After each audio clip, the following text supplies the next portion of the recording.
Hello everyone and welcome back to Whiskey Wednesday. A bottle of whiskey I've wanted to talk to you all about for ages. Highland Laird Longmorn 17-year-old. Now, what is Highland Laird and why am I so excited about an old bottle of Longmorn? Highland Laird is a bottling series from the wonderful folks at Bartels Whisky, B-A-R-T-E-L-S. I should have put like a link to their website below. If I haven't, just message me and I'll send it to you, or Google it, whichever you prefer. I was made aware of this by a gentleman on Instagram called Single Malt Russell, and he made me aware of a 10-year-old cash strength that they bottled for about £50, which is an insane thing for Longmorn. This is a 17-year-old, and it's quite low, it's 43.5%. It's 3 different barrels put together. It does state cask strength on the front of it. So that is it's a very low strength, but nonetheless it is a cask strength. This is bottle 31 of 280, and it cost me £65. Now, for those of you that are new to whiskey, you might be like, so what? For those of you that have been drinking whiskey for, like me, about sort of 10 to 12 years and further back, picking up old Longmorn for double-digit figures is a little bit of it's part of the past. It's not really something we do anymore. So when I saw the 10-year-old at £53, I was like, sound.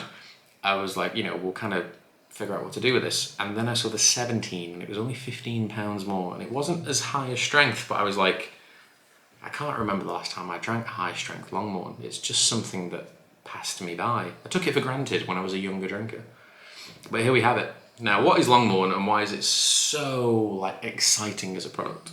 Longmorn is a Speyside distillery in the northeast part of Scotland. In fact, on the bottle, it shows you where it is, just there.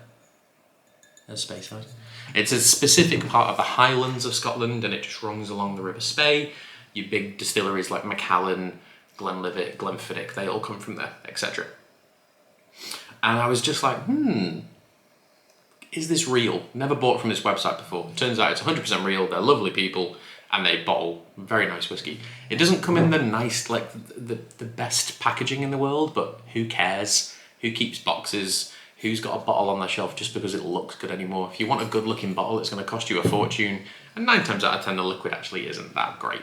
So there's a statement for all of us. Longmorn being the Speyside distillery, it's owned by Pernod Ricard, who are the 2nd biggest drinks company in the world, and they use a majority of Longmorn for some official single malt releases, but they mostly use it for Chivas Regal and the Ballantine's blends. Now, Chivas Regal, I'm pretty sure, is still the 2nd biggest selling Scotch blend in the world, behind Johnny Walker. Ballantine's is definitely top 8, maybe top 5. But there are some whiskies sold just in India that are blends, which we don't see in the UK, and they are the best selling whiskies in the world. But Chivas Regal and Ballantine's are still in the big numbers, And as a pretty small distillery, Longmorn doesn't necessarily get a lot of spotlight for single malt production.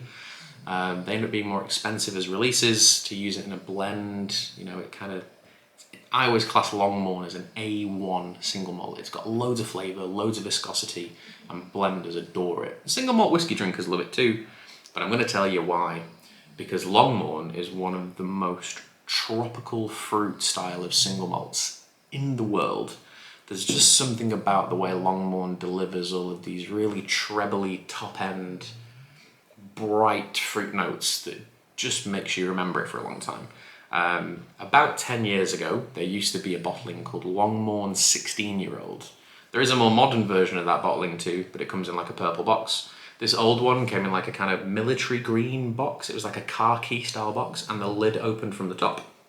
And it was a 16-year-old single malt of 48% ABV, and it was absolutely delicious. And at some point, it just got discontinued, but you used to be able to pick that up for about £55, £60, about the same of what I paid for this. But here we have it. I know we're 4.5 minutes into this video, and we've not tasted any whiskey yet. So let's smell and taste and chat about the luscious Longmorn that's in this glass.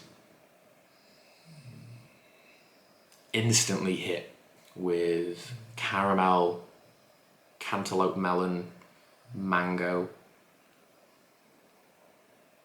loads of fresh pear.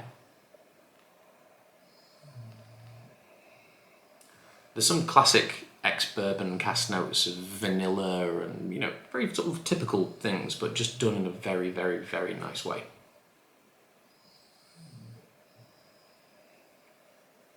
You do get this little bit of spice. Now this is only 43.5% at cask strength. It doesn't say natural cask strength, just cask strength. So they may have watered it down a bit, not sure. But there is this little bit of give with spiciness in this, which I would expect. It's been in barrels for 17 years. That's not a short amount of time. There's an amazing fudginess to this. That kind of gloopy, rich, vanilla butter kind of fudge. And getting into more of those savoury things too, there is like a brown butter. You could just smell it for ages, and one of the beautiful things about this whiskey is because it isn't really high strength, I can sip on a very large measure of it when it's a little bit hotter, like it is currently, and it feels great. It's not being particularly aggressive on my palate. It's just a wonderful example of the distillery style. If I can coat this glass with it, kind of show off like a little bit of the body and the legs. But it is a wonderfully oily product. It just coats everything so well.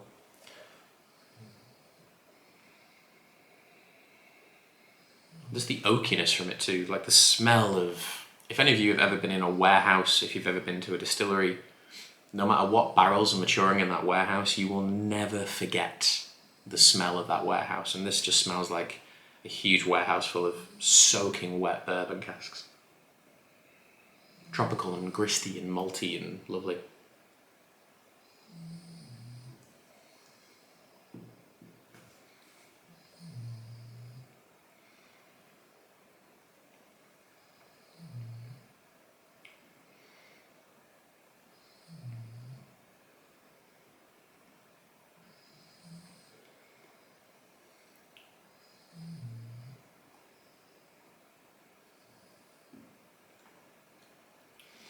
Delivers a little bit more spice up front.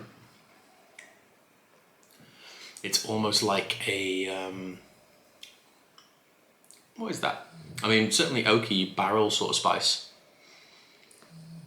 but it's fizzy and it kind of moves around your palate a little bit.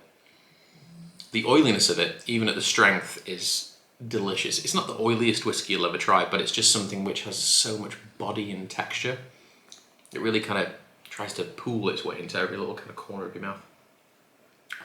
And then taste-wise, again, it's just full of these beautiful, syrupy, fruity, candied, almost kind of nutty, almond powdered sugar thing. I don't think there's any tasting notes kicking around on this. It is non-chill filtered too, even at the strength of 43.5.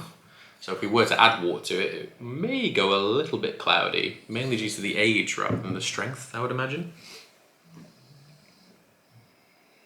And then you go back to smell it again and it just smells like butter and fudge.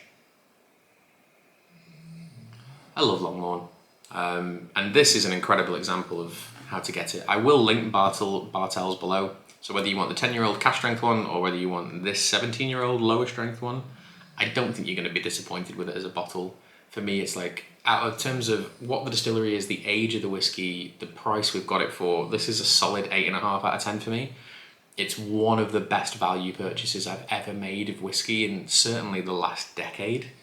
And I'll be shopping with them a lot more because I think they've currently got a pretty affordable cask strength bottle of Leadchick on there. It's either a 17 or an 18-year-old, plus loads of other stuff too. Even things that I'd never normally buy, like single cask Jura. I'm just very intrigued to know what these guys have and how they can produce it. But yeah, that's the Highland Laird Longmorn 17-year-old from bartelswhisky.com. That's an 8.5 out of 10 from me. It's absolutely delicious. I implore you all to visit their website. And yeah, I'll see you next week for something not really different, but something a little bit different. It's not really Whiskey Wednesday next week, but it's going to be fun either way. So I'll see you then. Cheers.